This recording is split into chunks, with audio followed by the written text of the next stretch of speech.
great basketball. Defender for the basket, Jason Tatum. We covering pre and post game back on this channel. The Boston Celtics defeat the Orlando Magic. Hold on, let me switch the camera here. It's our first show back. 126 to 120. Ian, how do you feel? I mean, welcome back. First of all, welcome back, everybody, to Celtics Postgame Live. Yes, this is the third game of the season, but we've either been at the game or we've been so busy we couldn't cover the game. But finally tonight, at least two of us were available to do a quick little show here tonight. But huge win for the Celtics and improved to 3-0. Ian, how are we feeling? I mean, nothing but good vibes. Total opposite of last season. I mean, if you could not come up with a better start for the Celtics. I mean, all those years of saying how slow a start the Celtics have every single year. You know, they get off slow. Tatum doesn't look good to start the year. The entire team looks bad to start the year. But no, the Boston Celtics are 3-0 for the first time. I don't know. I can't remember. Was it like 2010 was the last 2009, 2010, yeah. 2009, 2010. I heard on the broadcast it was the first time we're 3-0 without Scalabrine on the team. So that's a W. That's a long time. But yeah, I mean, what else are you going to say? This was probably the definition of what all of us have thought. Not only is Jason Tatum going off, you have your depth pieces going off. You know, Jaylen Brown didn't have an amazing game, but one of our depth pieces did, and his name is Derek White. He was absolutely insane tonight. Right, Ian, and I'm glad you brought that up because Rob's sick tonight, so he couldn't join. So hopefully he's getting better. But I mentioned to him, I was like, yeah, the Celtics might not be playing as well as they did the first two games, but something to take away from this is that you have guys like Derek White. We saw Sam Hauser. He had 9 points. Peyton Pritchard showed up tonight. Peyton Pritchard came in, hit a couple shots. Corner office. Grant Williams came in, hit some shots. Blake Griffin diving on loose balls. Like, those are the performances. I knew you liked that. I know. Those are the performances, though, in all seriousness, that the Celtics lacked that last year. You didn't have that type of depth to come in and help you win games. And I'm going to be honest with you, like, this is a huge win for the Celtics. And why I'm so excited about this is because, yeah, the Celtics didn't play well, but they found a way to win. No Al Horford. I can't really bring up no Gallo or no Robert Williams because we didn't have him for games 1 and 2, but you're shorthanded coming into one of the youngest teams in the NBA. These guys are unbelievably talented. The Orlando Magic are a great young team, very springy, second night of a back-to-back. The Celtics had all the excuses in the world to come out sloppy, and they dished out 24 assists on just 8 turnovers in a Celtics win. And like you said, for the first time in over a decade, the Celtics are 3-0. It's insane. And I mean, all respect to the Orlando Magic. Yeah, totally.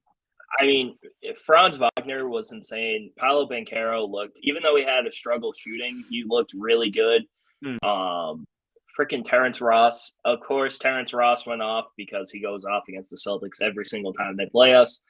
But he was off tonight. I mean, Wendell Carter looked really good. Yeah. You know, you can't say enough of how much talent is on this Orlando Magic team. And, I mean, even though they're 0-2, their record doesn't really reflect how good they play. So they've been in all 3 games. Yeah, the fact that the Celtics were in this game, they're coming off a back-to-back against Miami. You know, it was a tough game against Miami, coming off a back-to-back. And, you know, it wasn't the prettiest win. You know, there's still a lot to improve on, especially on the defensive end. But, I mean, you know, it's just the fact that the Celtics are finding ways to win. That's what good teams in the NBA do. They find ways to win no matter what. Right. And I mean, come on, 3-0 compared to last year's 0-3 or 1-2, whatever it was. Like, this is the remember when we booed? Remember when against Toronto when we lost and we had to boo them off the floor because we were down by 40? And that was home opener. Total opposite home opener this year. But this is something that the Celtics, I mean, they clearly have a statement. I mean, they clearly are trying to come out of the gates as sharp as they possibly can. And don't get me wrong, there's still stuff to clean up. Tonight, 8 turnovers. I mean, you don't want to have any turnovers, but for this Celtics team, under 10 turnovers, under 15 turnovers is freaking amazing. Like, that's awesome. That's huge on 24 assists. I thought Orlando was playing a zone all night, and it was really kind of messing with Boston. Boston's always had a tough time against the zone, cough, cough, Miami bubble. And the Celtics had a lot of good-looking shots tonight. I mean, there's a lot of shots that didn't fly. I know they ended up with 126, but they missed a lot of open shots. Those shots, especially in the beginning. Right, those shots got to go in, and they will over time. But the Celtics had a lot of great looks. They knocked them down. I think they had 13 or 14 of their three-pointers in the first half. They came out of the game hot, and this is just so relieving. There's not really much to I guess. There's a lot to talk about, but at the same time, there's not, because the Celtics are just I don't know. I feel like this is just a whole other vibe. Like, the vibes are immaculate. Like, the Celtics are back. Like, this is Celtics basketball. This is a basketball we've been waiting months for. I mean, we saw it in the playoffs, but this time of year last year, the Celtics were one of the worst teams in the league with high expectations. And now I guess that team is going to be the Philadelphia 76ers, because they just lost to the Spurs on their home court. Now they're 0-3. They get a taste of what it's like. But it's just really relieving, Ian, to see the Celtics, I guess, come out like this. And like we were talking about, the amount of depth that we have, where even on nights where Horford rests and we have guys like Vonleh and Blake Griffin making the plays they did tonight against this Orlando team. I mean, Vonleh was really good tonight. I mean, for the limited action that he got. Blake Griffin showed a lot of hustle out there too. And, we were concerned about the big man depth on this team. And, I mean, it's almost like they're running along without skipping a beat. And we see how talented this team is right now. And we don't even have Robert Williams back. Right. I mean, this team is going to be crazy when Robert Williams gets back. And honestly, I am so excited for it. And we've been talking about MVPs and, stuff like that. I mean, Jason Tatum, the way you're starting out the season, right, breaking Larry Bird's record for most points in the first 3 games of the season. I mean, he dropped 35, 29, 40. I mean, him and John Morant are looking like the front runners right now. It's crazy. Tatum scored the 40 on the second night of a back-to-back. That's a crazy thing where you just after played the 29. Right. And he shot 14 of 21. Like, he was so efficient tonight. And I want to talk about that, because this is a whole new Jason Tatum. I mean, this is a whole other level of Tatum. We're not seeing so much of these sidestep, step back threes, crossover, mid-range shots. We're seeing get the ball at the perimeter, put your head down, put the ball on the floor, and getting to the basket. If you get fouled, you get fouled. You're going to the line for 2. If not, you're for sure getting a bucket or getting that offensive rebound. I mean, this is a whole other Jason Tatum. And this is a Jason Tatum the Celtics need, because the Celtics, not only just Jason Tatum, the Celtics as a team are best when Jason Tatum is driving to the basket and he's playing aggressive, even Jaylen Brown. Another thing that I've kind of noticed with Jason Tatum, I mean, it still happens because it's going to happen, but he doesn't complain to the refs as much as he did last year. I mean, obviously there's going to be times where, you're going to say something to the refs no matter what. But, I mean, there's times where last year Jason Tatum would just run into the lane. He would go underneath the basket, flail his arms, and expect the ref to call it a foul. Right. And he'd be mad. And he doesn't do that anymore. And that just kind of shows the maturity of Tatum. The fact that he mentions this every single time he gets interviewed. The summer was hell for him because they couldn't get it done. And he's come back. He's looked like a completely different player. And, I mean, even today I saw, before I got on here, the post-game interview with Tatum. The first thing he said was, we need to be better on defense because we shouldn't have to score 126 points to win the game. And I mean, this just shows that Tatum's mentality is right where we need it to be. And I mean, you can't say enough on how good Jason Tatum has been to start the season so far. And I just can't wait to watch it play out for the rest of the year. And I know 120, points. That's a lot to give up. And the Celtics certainly didn't play perfect defense at all. But I also think Orlando hit a lot of tough shots. And Orlando Oh yeah, came Orlando out was nuts shooting. like, I mean, Orlando shot 44% from three. They shot Yeah. 15 of 34 from three. and they're not mean, a you just 3-point shooting don't- team. Exactly. Like Yeah. they just hit all of their shots. And I mean, again, you don't want to let up 120 points, but when It's it gonna happens, at least in this case, it just kind of happens. Right. And at least in this case, you also get the win. So, like, your offense is doing That's pretty all that good. matters. Right. And you know what's crazy? And you know what the good thing is? Obviously, you want to play both good defense and offense. You want to have the most complete game possible. But we know what we can get out of the Celtics defensively. That wasn't the problem last year going into the NBA Finals. The problem was the offense. We didn't have guys hitting shots. We didn't have guys moving the ball around. And when they did move the ball around, it would result in turnovers. They were just too careless with the basketball. That happens. The pressure gets to you and you get to that stage. Celtics haven't experienced that before. Last year they did. This year coming into it, we know this team. Still, even though we added guys like Blake Griffin, Danilo Gallinari, the expectations are still high on being one of the top, if not the top defensive team in the league. But we need to figure out how good of an offense we can establish here.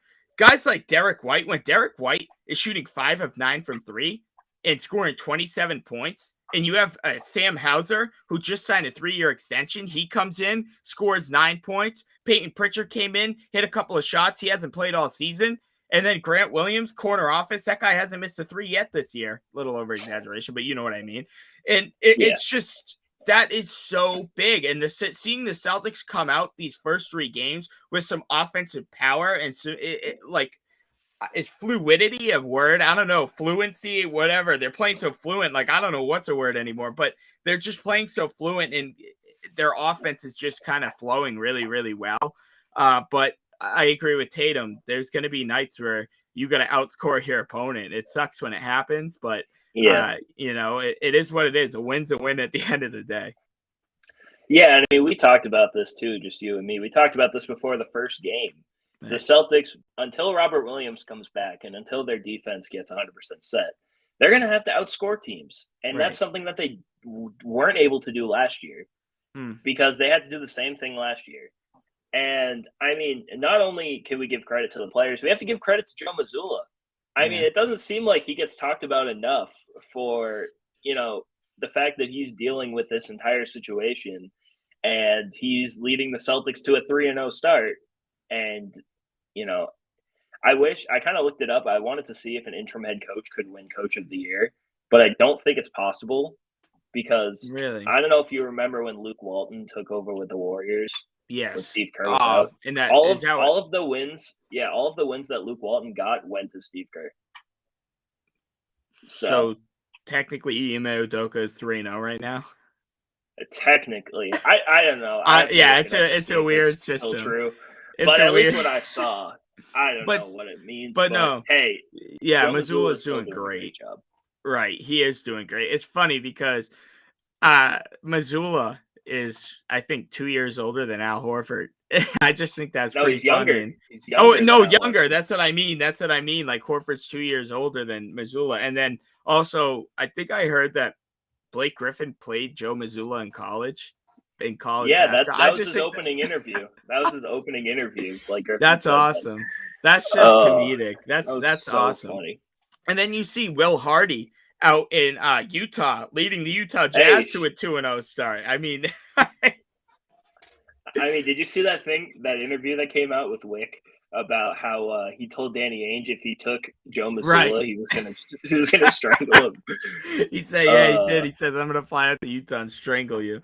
But I mean, this isn't. I don't know if it's unbelievable because we know the talent on this roster, but at the same time, it feels so good to be 3-0. Like, I get there's 82 games, and I understand the Celtics had a horrible start to the season, yet they were 2 wins away from the finals. I get, like, regular season and playoffs are 2 different things, but, like, it's like a breath of fresh air. I know we went to the finals last year, and I might sound a little ungrateful, but at the same time, last year was, like, such a wishy-wash, like, Last 40 year, it just like took so much. Yeah, it was just like draining. Like it was, it was like bittersweet. But this season so far, it feels pretty sweet. But the Celtics are going to have to lose sometime because you're not going to go 82-0 unless this is the first year a team does it. Before we close up here, because it is a short show, I want to talk about this Bulls matchup on Monday. So Celtics will play their third game in 4 nights at Chicago. I expect Al Horford to be playing. They say it's back soreness tonight. That's literally just so they don't have to label it as rest. Chicago, they're getting Zach LaVine back. Lonzo Ball is still going to be out, but they got Alex Caruso. They signed Drummond in free agency. This Chicago team, we both kind of talked about this on the podcast, and Rob too. This could either be like a top 5 team in the East if they could get healthy and have things click, but yet could so easily be a play-in team if things go as they went last season. So what are you kind of expecting coming into this Chicago game? Say LaVine does play and we get to see Caruso and Drummond and all these guys. How do you see that matchup panning out? Yeah, I kind of expect another game kind of the same way that the first 3 games have been going, where and I'm not saying that the Celtics can't tighten up on defense. It's just right now, I think they need to get to a point where like they're coming back home and they have like a couple days rest to where they can really reset on that end. So I do think it's still going to be another offensive shootout. DeMar DeRozan is not a one-year wonder from last year. He's still insane. Right. Zach LaVine's looking good. Nikola Vucevic always finds a way to destroy the Celtics somehow. And Andre Drummond, Javonte Green, Ayo Dosunmu's really good with Chicago. Yeah. Chicago has a lot of really nice pieces, and when they're on, they're on. But when they're not, it's kind of hard for them to win games. So I'm kind of expecting another offensive shootout, although I do expect a pretty fun game. And the Celtics have some pretty interesting history with the Bulls over the course of last season. So the Bulls kind of started their decline and started their incline at the same time. So I'm excited to see what happens, though. I know this was a year ago, and I think we've beaten Chicago once or twice since then. But I want the Celtics to come into this game and to remember what happened almost exactly a year ago, where they blew the 14-point lead and they lost by 19. Or no, they blew the 19-point lead and they lost by 14. And Marcus Smart called out the team. Jaylen Brown and Jason Tatum had to have a meeting together because they were that was rock bottom. Rock bottom. That was very rock bottom. And now we're in Chicago. I want this to be Chicago's rock bottom. I want the Celtics to go down by 19 and come back and win by 14. I'd rather them win by not having to go down by 19. No. You know what I want? I want to do you remember 4 or 5 years ago, Celtics went into Chicago and beat the Chicago Bulls by 56 points. I want the Celtics to do that same thing coming in on Monday night. I want Blake Griffin to have dunk over Kias on Monday night over the Chicago Bulls. But I was talking about that. I was talking about that too on the live. I'm like, I wonder if Blake Griffin could still jump over a car. I'd probably say like a scooter. Yeah, no, maybe like one of those box match cars, like one of those small the Matchbox cars. Like one of those. Yeah, I think he can. I think you're giving him a little. You're underrating his athletic abilities. I don't know, Justin. I don't For know. being the number one fan of the Blake Griffin fan club, I don't know. Hey, listen, I will fully take Blake Griffin, and I told Rob this in all seriousness. I told Rob this tonight. If we could get those 5 to 7 minute stints where Blake Griffin is coming in with that ultra aggressiveness, going after every rebound, diving on every loose ball, maybe making a 3-pointer and a layup here and there. Like, we don't need the 20 points per game dunking over Kia's Blake Griffin. Like, obviously we would love that, but like, that's not his career. That's not his game anymore. Like, we have to understand that the game has evolved. He has evolved. And I am totally okay with Blake Griffin coming in as our third string big, or coming in, giving Al a rest. And if that means diving on loose balls, getting those 50-50s, getting those, corralling those rebounds, like those to me are way more valuable than a layup or a 3-pointer. And that's the type of effort the Celtics need from guys 1 to 15. Yeah. And I mean, Scal said it on the broadcast, but when Blake Griffin dove for that loose ball after stealing it from Banchero, and when he dove for it in the first half too, he earned himself a Tommy point, his first Tommy points with the Celtics. So inspirational, man. So inspirational. But yeah, hey, remember Jason Tatum dropped 40. yeah, no, I don't know, man. Yeah. Well, that's what if Jack was on the podcast, he would totally derail any of us talking about anything else other than Jason Tatum scoring 40. Derek White had a dunk tonight. Oh, but Jason Tatum scored 40. But look, this is a big game for the Celtics coming into Chicago. The Celtics got kind of a really tough schedule to start off. They got Philly, Miami, then Orlando, which was a trap game, second night of a back-to-back, and then Chicago. And then we play, I think next week we play Cleveland twice. So the Celtics, they're up 3-0 on their record, but they got their hands full. Certainly, they got a tough schedule coming up. But the road trip wraps up Monday night, 8:00 p.m. tip-off on NBC Sports Boston. We will have you covered here at Celtics Talk Weekly, BSNL Celtics for Celtics Postgame Live. Any closing thoughts, Ian? I mean, this was a huge win for the Celtics. Hey, I mean, 3-0. Oh, we got to post that. We got to post that. Marcus Morris. 3-0. Joel 0-3. Joel 0-3. 3-0.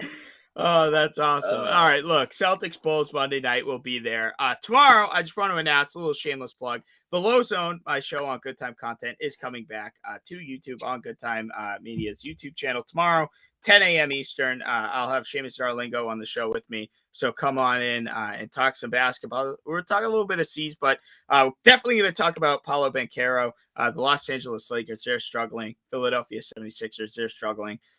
So we'll talk about those guys and a lot more. But for now, here at Celtics Talk Weekly, I'm Justin Lowe. That's Ian Angelo. Celtics take a 126-120 win over the Orlando Magic on the road. They improved to 3-0 for the very first time since 2009. Good night. Take care. I got to end.